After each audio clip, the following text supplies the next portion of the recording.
అందరికీ నమస్తే. ఈరోజు పేపర్లలో ఒక వార్త హైలైట్ అయింది. క్యాబినెట్ సమావేశానికి ఎలక్షన్ కమిషన్ పర్మిషన్ ఇవ్వలేదు. పర్మిషన్ ఇచ్చి ఉంటే క్యాబినెట్ మీటింగ్ జరిగేది. రుణమాఫీకి సంబంధించిన ప్రధాన ఎజెండాగా కొన్ని నిర్ణయాలు తీసుకునే అవకాశం ఉండేది.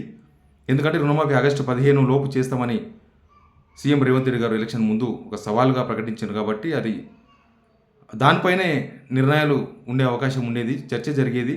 డబ్బులు ఎక్కడి నుంచి తేవాలి, ఎవరికి రుణమాఫీ చేయాలి, ఉన్న మార్గాలు ఏంటి, ఇట్లాంటి అన్ని అంశాలపైన చర్చించడానికి కేబినెట్ సమావేశం పెట్టారు. కానీ ఎలక్షన్ కమిషన్ పర్మిషన్ ఇవ్వడంతో జరగలేదు. దీనికి ఢిల్లీ దాకా పోయి ఢిల్లీ సెంట్రల్ ఎలక్షన్ కమిషన్కి కలవబోతున్నారు సీఎం రేవంత్ రెడ్డితో పాటు మంత్రులు పర్మిషన్ కోసం అనేది వార్త సారాంశం. అయితే ఇందులో ఒక డ్రామా కనబడుతోంది. డ్రామా ఏంటంటే ఎలక్షన్ కోడ్ ఉన్నప్పుడు కేబినెట్ సమావేశాలకి పర్మిషన్ ఉండదు. కేబినెట్ సమావేశాలు అధికారికంగా జరుగుతాయి. విధానపరమైన నిర్ణయాలు తీసుకునే అవకాశం ఉంటుంది కేబినెట్ మీటింగుల్లో. కాబట్టి అక్కడ అవకాశం ఉండదు, కేబినెట్ సమావేశాలకు పర్మిషన్ ఉండదు. గతంలో చంద్రబాబు గారు, వైఎస్ రాజశేఖర రెడ్డి గారు, రోషయ్య గారు, నల్లారి కిరణ్ కుమార్ రెడ్డి గారు, కేసీఆర్ గారు వీళ్ళందరూ ముఖ్యమంత్రులుగా ఉన్నప్పుడు కూడా ఎలక్షన్ కోడ్ ఉన్నప్పుడు కేబినెట్ సమావేశాలకు పర్మిషన్ ఉండదు.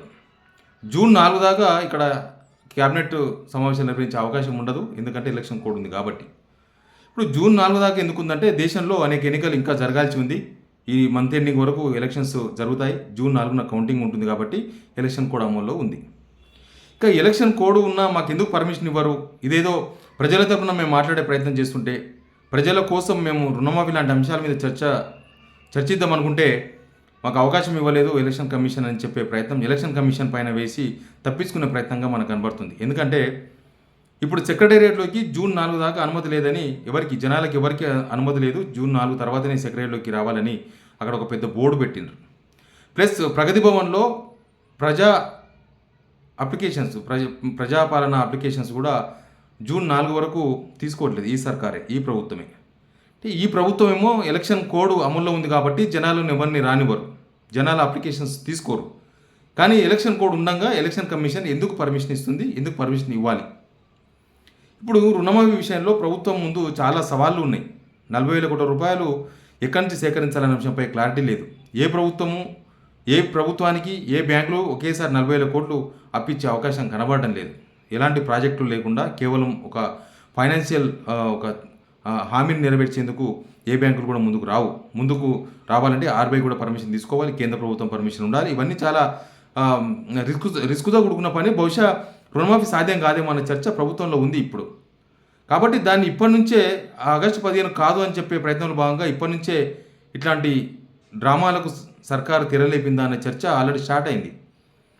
ఎందుకంటే వాళ్ళకు కూడా తెలుసు, రాష్ట్ర ఆర్థిక పరిస్థితి తెలుసు, రాష్ట్రానికి వచ్చే ఆర్థిక సహాయం తెలుసు, బ్యాంకుల నుంచి వచ్చే లోన్ల విషయం తెలుసు, అన్నీ తెలుసు. కాబట్టి అది కాదు కాబట్టి ఇప్పటి నుంచే జనాలను ప్రిపేర్ చేసే పనిలో భాగంగా ఎలక్షన్ కమిషన్ పేరుతో ఈ డ్రామా తెరపైకి తీసుకొచ్చినరా అనే చర్చ కూడా నడుస్తుంది. ఎందుకంటే ఇది ఒక 15 రోజులు, 4వ తేదీ వరకు, వచ్చే నెల 4 వరకు ఎలక్షన్ కోడ్ అంటే బహుశా 15 రోజులు టైం అయిపోతుంది. కాబట్టి ఇట్లా ఎలక్షన్ కోడ్ పేరుతో ఒక 15 రోజులు గడిచిపోతుంది. తర్వాత మళ్ళీ లోకల్ బాడీ ఎలక్షన్స్ ఎట్లాగా చెప్తున్నారు, లోకల్ బాడీ ఎలక్షన్స్లో కూడా ఎలక్షన్ కోడ్ ఉంటుంది. కాబట్టి ఇదేదో రుణమాఫీ ఆగస్టు 15 లోపు చేస్తామని చెప్పినారు రైతు రుణమాఫీ. కాబట్టి అది సాధ్యం కాని సిచ్యువేషన్లో ఇట్లాంటి సాకులు వెతుకునే ప్రయత్నాలు చేస్తున్నారా సర్కారు పెద్దలు అనే చర్చ కూడా ఆల్రెడీ వినిపిస్తుంది పొలిటికల్ సర్కిల్లో. ఇప్పుడైతే పర్టికులర్గా క్యాబినెట్ సమావేశానికి ఎలక్షన్ కమిషన్ పర్మిషన్ ఇవ్వలేదు అని చెప్పడం అయితే కంప్లీట్గా ఒక సర్కార్ వారి డ్రామాగా చెప్పగా తప్పడం లేదు. రుణమాఫీ విషయంలో జనాలకి ఏ సమాధానం చెప్పాలో అర్థం కాక ఇప్పటి నుంచే గ్రౌండ్ ప్రిపేర్ చేసుకున్నట్టుగా మనకు అనిపిస్తుంది. Please subscribe signal TV.